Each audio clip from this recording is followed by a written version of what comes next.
everyone.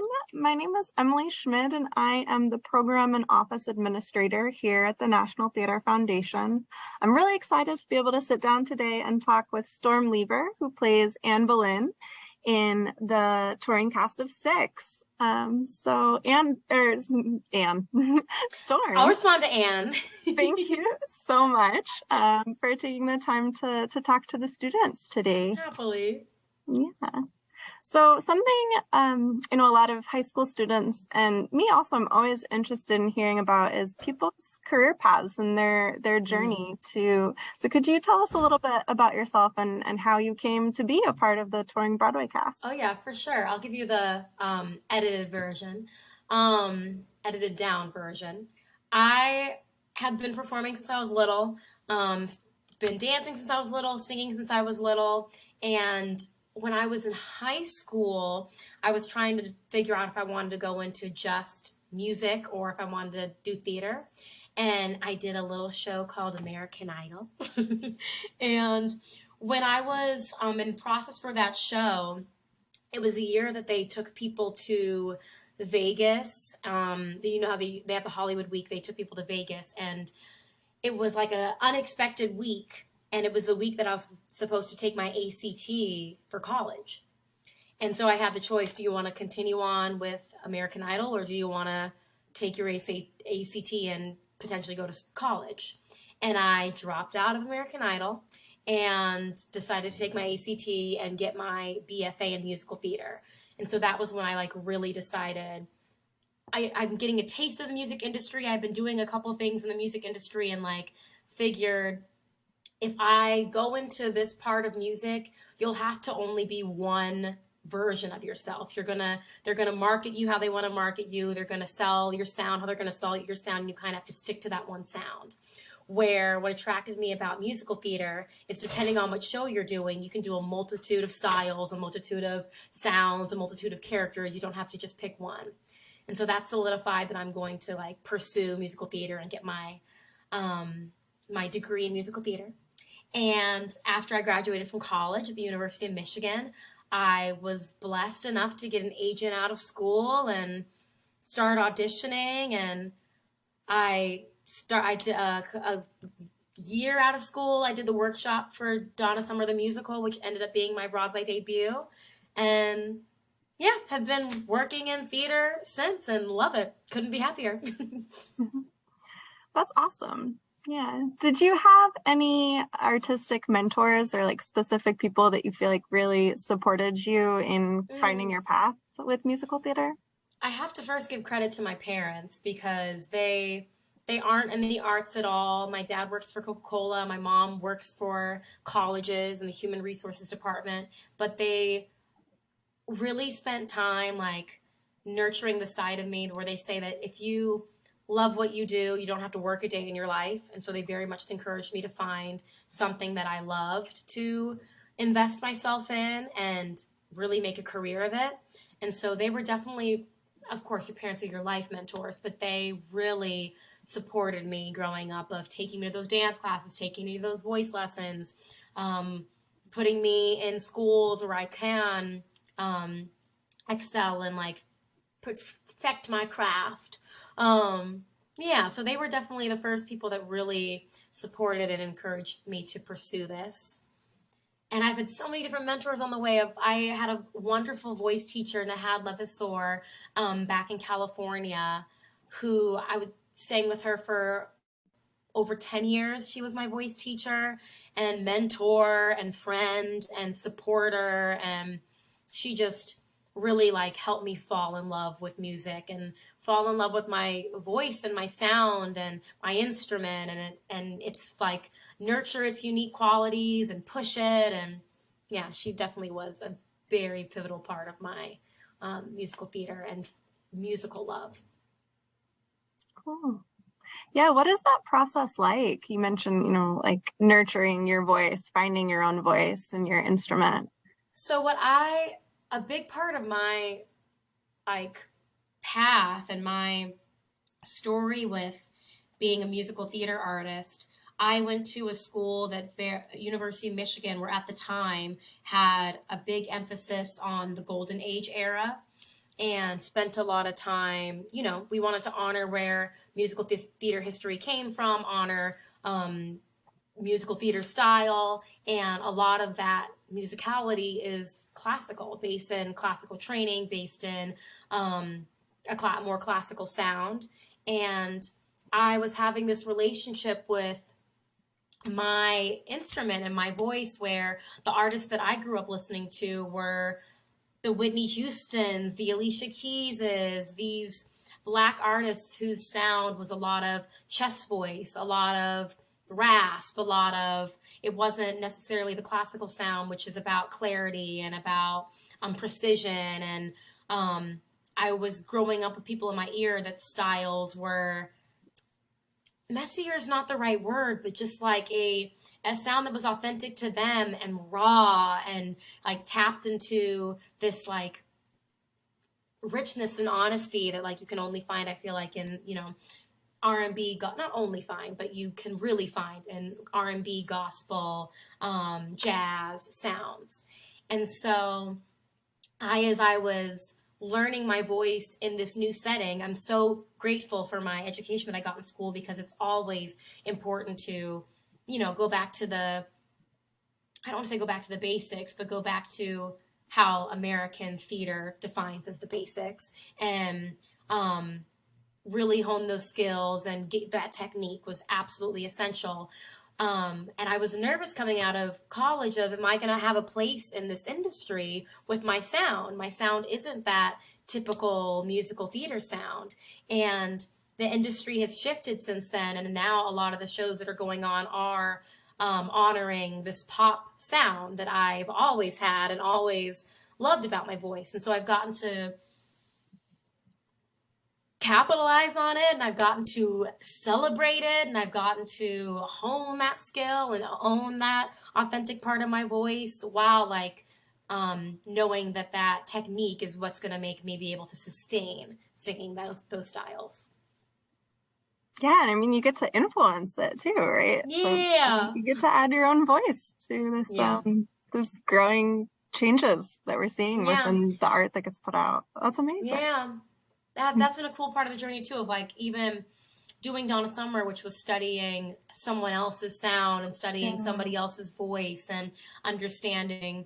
It was a musical where there were 3 different Donnas, so it was also, how do I blend with these 2 different artists and make our sound similar, and constantly adapting your own voice to meet and complement your fellow artists. And that's definitely something in this industry that I have now discovered as a niche ability that I have, that I really love to do. And even in Six, this is a musical where, yes, it's very individual. Yes, it's about these 6 different women and how they're different and how they're unique. But then we have these moments where the harmonies are so tight and so specific, and you have to not just be, listen to how I sound. Like, it can't just be about your individual voice. It really has to be about tuning into these other women's sound and how to complement your voice and adapt your voice to contribute to the greater sound. Yeah. I was going to ask about Donna. So you got to really be involved with that project from the start, right?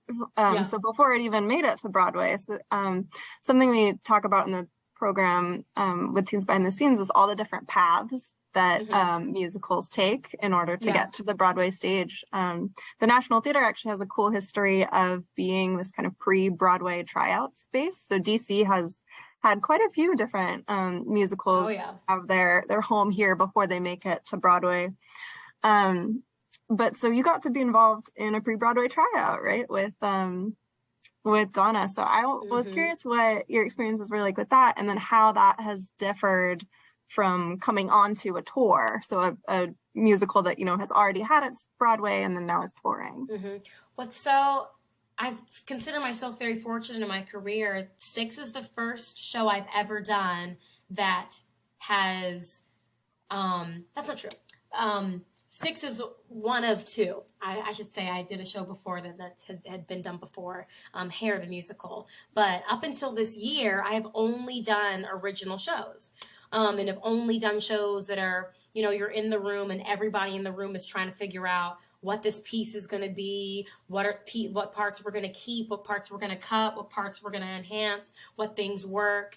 And I love that about doing new projects. I love that about summer, because it very much is, when you're in those kind of rooms, it's such a selfless experience, because it's not about you. It's not about your character. It's not about your story. It's very much you're serving the greater good of the piece. And we're all looking for the best idea wins in the room. And it really is a collaborative process of trying to build what this piece is going to be. And the things that work on you, the things that you bring to the piece, are the things that are going to stick and be the foundation for this piece for the rest of that show's life.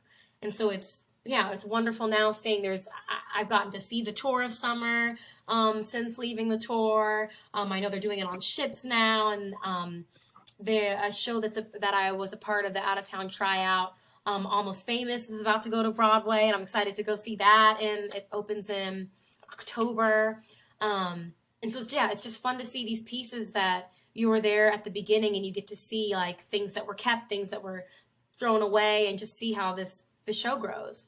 And doing 6 was truly a learning curve for me, because it already was established. You can even see the team, as you're building the show, has ideas of what this character is, what this role is, what this sound is. And it's a new job as an actor to sit back and know, okay, you have answers that I don't have. You have a relationship to the show that I don't have. I've done my initial research. I've studied up on Anne Boleyn. I've read the script. I've memorized my lines. But now you have the knowledge of what interpretation you want to see, what lines you want to lift, how the joke should land. You have this idea of what that's going to be. And I need to be attuned to, listening to your brilliant ideas and listen to how you want the show to go. So it just is a different muscle, it felt like, that I was working of. I have to sit here and know that, like, I do not have all the answers, and I really need to understand your vision of the show, rather than us coming in and like, let's throw paint on the wall and see what sticks. Just a little different version of playing in the room. Sure. Mm-hmm. And then how do you adapt, or like, how is it different performing in the same venue on Broadway each night versus these touring experiences that you have now, where you're in and out so quick in a different theater space? We've been very lucky. We've done so far on this tour, we've been sitting down in the city. So it's been nice to, we could really get to know that the city we're in and spend time in the city that we're in, which has been wonderful. I think what's the biggest difference is, in New York, everybody was leaving and going to their homes, their spouses, their family, their lives. We all lived there. So we had our established lives there, and you see your coworkers, you do the show, you kiki backstage, you have your fun, and then you're out for the night. Whereas the girls in the show are my family on tour. We of course have FaceTime and we get to catch up with our people, but these are the people that I have. And so we're, it's just a different experience of it's great because it helps the chemistry on stage, but you really get to spend time with these people and get to know these people. And I feel so lucky. I'm so biased. They're the best. They're the best. They're the best. They're so funny and so kind. Every venue we go into, the crew always is joking of there really isn't a bad apple. Usually there's one person that you're a little iffy about, but all of you guys are really kind and gracious and cool. And and I'm not trying to brag, but they are really kind and gracious and cool. It's a really good group of people to be getting lost in these random cities with. It's been really special and really wonderful. Did you actually get lost in a random city? Did you have a favorite I get city? lost all the time. I just speak for myself. I'm the queen of misdirection. Today we went to the Smithsonian and I tried to lead us out. I was I remember how we got here. No, I did not. We were on a random floor and I was pretending no, I just wanted to see this painting. No, I was lost. But it's fun getting lost in we're in great places, so you'll always are going to stumble upon something that's unique to the city. So it's good that I have bad direction on tour. No, I mean I do. I think sometimes that's half the fun of Yeah. visiting new places is wandering around and you got to see a new painting that otherwise you maybe Yeah. wouldn't. Exactly. It was on purpose. So you mentioned, doing some research on Anne Boleyn. Is there Mhm. anything like really surprising you found out, or your favorite Anne Boleyn fun fact? My favorite Anne Boleyn fun fact. So much of her story isn't very fun. Her story's very tragic. What's a fun fact about Anne? Again, this one's not very fun, but a fact about Anne Boleyn that I found was fascinating is the day that Catherine of Aragon passed was the day that Anne Boleyn miscarried Henry's son. And so it's these two of his queens, these women that are all trying to provide an heir for this man, and their stories both ended tragically. And yeah, it's wild to me that those dates fell on the same day.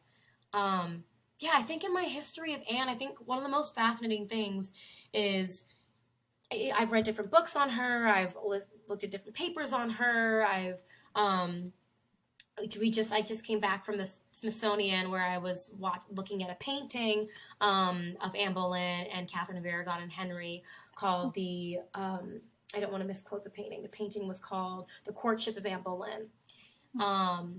And depending on when the article came out or the book came out, or depending on when they were depicting her, the depiction got more generous throughout history. And you can just very drastically see that, like, if it was a historian that was talking closer to when she was around, a lot of the depictions are really negative, talking about that she's a temptress, she was a witch, she was this figure that was manipulating the king, versus now when we depict not just Anne Boleyn, but when we talk about women, we are a lot more gracious and take into consideration the societal standards of the time, that she didn't have a lot of say. She didn't have a lot of I'm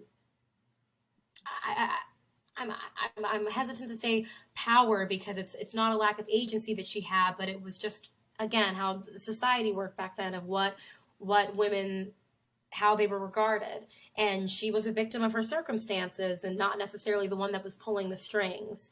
And it's interesting to just see how the language that surrounds her becomes more generous as we become more generous and understanding of women's positions throughout history. Yeah, that's what I think is one of the most impactful things about this show, is that it's reclaiming the historical narrative of these women. So that's interesting to see that you found that reflected in like historical documents as well, that over time they've become more generous, or they're absolutely. Yeah, that's really interesting. And our show takes it to the whole another level and just makes them the cheekiest versions of themselves. And it's so empowering. You give them their voices back, and you make them funny, you make them flawed, you make them vulnerable. And I think the more stories that we tell about women when they are able to have a multitude of emotions attached to them and a multitude of characteristics attached to them instead of being one thing, because we're never just one thing, is a healthy way to view not just women, but to sympathetically view people, period. So yeah, I'm very grateful that the show does that with all the characters.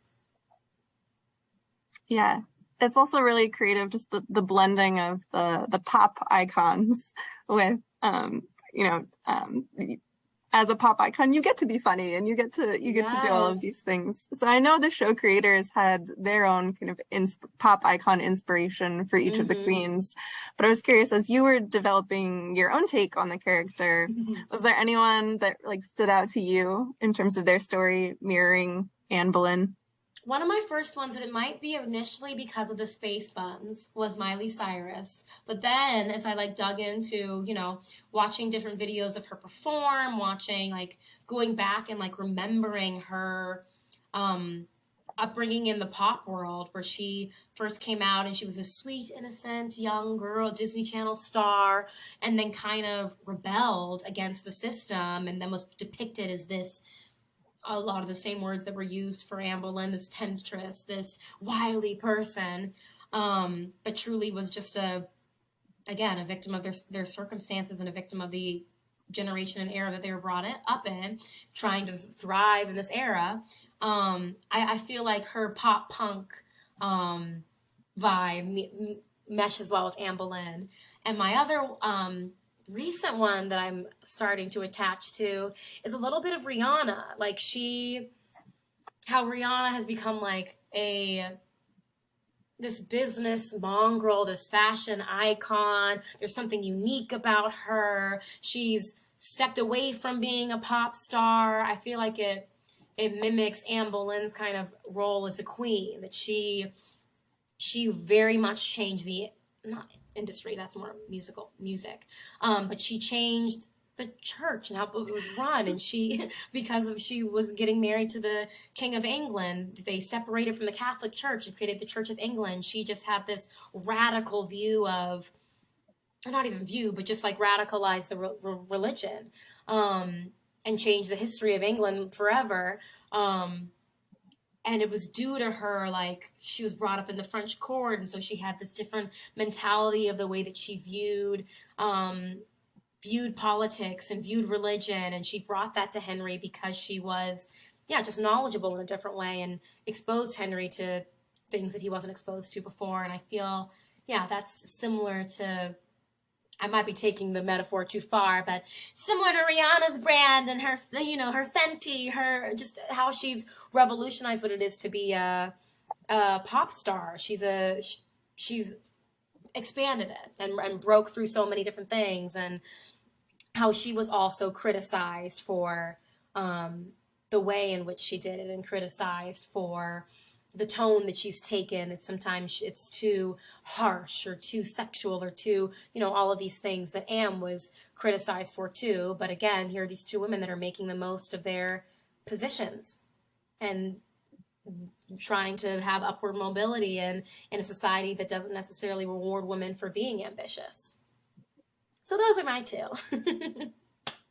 That makes a lot of sense. So, and a lot of it reminds me of what you were saying about just like multiplicity of narrative, right? So you've highlighted these two pop icons that, Miley doesn't have to just be the Disney star, right? And Rihanna doesn't just have to be a pop star. She can also be an entrepreneur. Yeah. So, and doesn't just have to be a wife. Yes. Gosh forbid she thinks for herself every once in a while.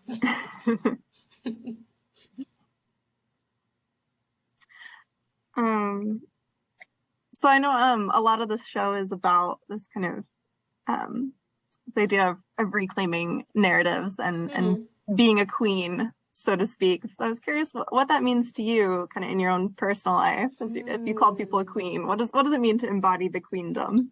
Ooh, I think I'm gonna go back and tell the story of our audition process. It was the first audition I had in-person audition that I had in 2 years, partially because of working before and then throw in a quarantine pandemic in the middle. And then this was the first thing back. And during the audition process, I've never been a part of a process like this, but they had everybody perform in front of each other. If you were going in for Anne Boleyn, all the Anne Boleyns went in together and sang their song in front of each other. If you were going in for all the queens, you were going in for Catherine Howard, you sang the song in front of each other, and so on. Actually, I stand corrected. Let me not misquote. For Catherine Howard, they did not go in front of each other because that song is some difficult text and tone, and so that was the only one that they did privately. But all the other queens, because of the context of the songs are lighter, we all did together. And I remember when we first did it, it was a little nerve-wracking, it was vulnerable. You're not just performing for the team, but you're also performing for your fellow artists. And I had a moment where I was like, oh my gosh, am I going to shrink in this room and be intimidated by the other talent that is here? And the second we got into the room, I quickly remember the premise of the show of like, that is what it is to be a queen. It is the entire premise of the show is to watch other people be ferocious and thrive and tell their story and own their narrative and not be made small by it. It doesn't threaten when, the premise of the show is that we're supposed to be in competition, and then spoiler alert, or we turn that on its head and point out that we don't need to do that as women. We're constantly trying to put ourselves against each other, but that just makes us all small. Whereas if in your life you choose to empower another person and not let it diminish you, like that's the most boss queen thing you can do. And so, yeah, when I went into that room, I clocked that, oh my gosh, they want to see that you're going to be able to own your space in this room. That's why they're doing it. And B, what a great way to like come back to this field. I have been in quarantine. I haven't been around theater people. I haven't been around people performing live. And my first thing back, I get to sit with other artists who haven't done this and cheer them on and let them know like, you're fire, I'm fire. Like we all get to like light up and with each other and like celebrate each other. What a gift to do. So yeah, I think that's what it is to be a queen. A queen uplifts her subjects. A queen uplifts her fellow queen. A queen is someone that is truly just trying to lift people up constantly. That's been the gift of the show. That's been the gift of this, doing the show at the time where there's so much going on that can make us feel small or make us feel challenged or make us feel, sometimes insignificant, but we have the power to encourage each other and to lift each other up and to tell each other to keep going. And it's just a beautiful, beautiful gift that this show is constantly every single day giving me. And as you see the queens in the audience that are like vibing to the music and getting to feel that empowerment for themselves, it's just, it's a gift that keeps on giving. That's lovely. Yeah, that was, I think you mostly answered it, but just, what, if there was like one takeaway from the show that you want young people to have? If there's one takeaway that I want people, there's so many. Okay, so maybe not one, but like top 5. I think one big one is owning your voice. I think let me say 2, put these 2 together. Finding a way to own your voice while also honoring those around you. We live in this age this age of social media, this age where everyone is trying to have a platform. Everyone is the most knowledgeable. Everyone wants to be, center themselves in some way. And we have this gift of social media, the gift of these platforms where we also can use it to spend the time speaking your opinion and speaking your mind and owning your opinions and owning your thoughts, but don't lose sight of those around you. Don't lose sight. Don't forget to uplift your fellow queen and to learn from your fellow queens and to take from your fellow queens. And because as we can see from the show, our histories are repeating themselves. We're finding yes, this is a historical text, but the reason the audience is laughing every night is because the way that these women are depicted aren't so far off to how different people are experiencing now. And the way that we don't repeat that history is by, taking in other people's stories. And even the practice of people coming to the theater is them doing that. You're taking a second to live outside of yourself and to do something that's about someone else's story. And the more time that we can spend investing in each other and lifting up each other is going to what feeds a better society, a better world, a better us. I love that. That's my takeaway. No, that's awesome. So what do you, this is something I actually asked the students in our talk back. And one of the biggest, one of the big themes, right, is about reclaiming narratives. Yes. In the show. And so I wonder, who else do you think gets done a little dirty by our historical narratives? Like what's the next big musical that you want to Ooh. see? Ooh.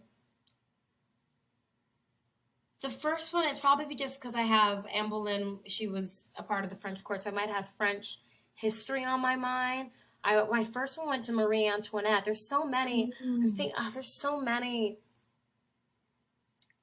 I love historical pieces so much because you can look at whenever the story is depicted, the way that we're going to talk about it is going to be a mirror of what's going on culturally today. And that's like the gift that artists give. And I think why I take my job I think it's so important and so wonderful is artists often get to depict what's going on culturally and societally. We retell the stories and we get to share like this is how the conscious of mind is going in society right now based off of how we're telling these stories. And so I think everyone deserves a musical. It's hard to pick just one historical figure. That was just the first one that came to mind, but I want a Michelle Obama the musical. I want a Eleanor Roosevelt. I could think of so many historical figures that Hillary Clinton the musical would be fascinating. I can't think of how any of the songs would go, or what kind of music style Hillary Clinton would have, but someone out there who's more musically inclined than I will figure it out, and I think it'll be fantastic. There you go. Next assignment for the future songwriters out there. Yes. Well, it is 4:35. I don't want to take up too much more of your time, but do you have time for like a lightning round questions? Ooh, sure. Let's do it. Okay. What's in your dressing room right now? Ooh, I have a lot of pictures. Nice. What are your dream Broadway roles? Ooh, my answer is lame. It hasn't been written. I love new works. It's anything new, anything that we get to build and make. That's my dream, original work. That's awesome. Do you have, what's your pre-show ritual? I do a warm-up before the show, a vocal warm-up, and a physical warm-up, either a sculpt class or a yoga class. Nice. Oh, do you have a favorite dance song? Party. That's also important. And a dance party. A lot of Beyonce, a lot of Rihanna, some Miley. Yeah, that's essential. That is important for sure. And then, do you have a favorite song in the show? Ooh, probably I Don't Need Your Love. It's so good. The remix, it's so good. Which costume piece would you steal if you could? My Boleyn skirt. I love that skirt. She's cute. I definitely the Boleyn skirt. She just like sits so right and everything you do has a little bounce to it. She's fun. What's the first musical you saw live? That I saw live? What was this is supposed to be lightning round. What was the first musical I saw live? Was it Annie? It might have been Annie. And it was fantastic. That was the first DVD I saw. I grew up watching it, or VHS. Definitely VHS. Yes. I grew up watching Annie at my grandma's house. That's how I learned what the musical was. Yes, that is the correct introduction. One of my first roles was Molly and Annie, the little one. I popped out of the hamper. It was my idea. I chose to sit in the hamper for the first number, and at the end of Hard Not Like, pop out. It was all history from there. That's awesome. Are you watching anything good right now on TV? I watch RuPaul's Drag Race. I'm on a kick of a lot of drag queens, fierce, just a different kind of queen. We're giving queen energy all day. That's awesome. What's your favorite line in the show? My favorite line is the Catherine Parr. Oh, it's just such a dig. It's so funny. And Dee Dee's delivery is perfect every night of when Catherine stops the show And she goes, "Are you sure?" Like, and Catherine says she doesn't want to sing anymore. And she goes, "Are you sure, Catherine? I mean, you must be exhausted from all those backing vocals." And it hurts every time, and it's funny every time, and it is my favorite line of the show. Nice. That's awesome.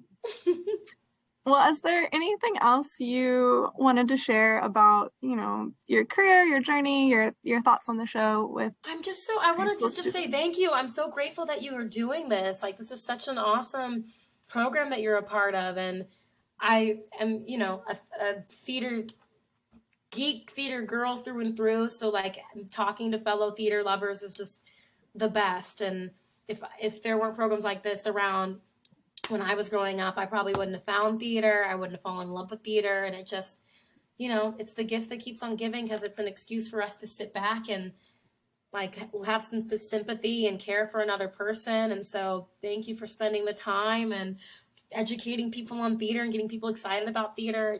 It really means the world from human to human. I just appreciate what you're doing. Well, definitely thank you for sitting down. This is, of course, my favorite part of my job too, is just talking about the field. So I'm happy to do it.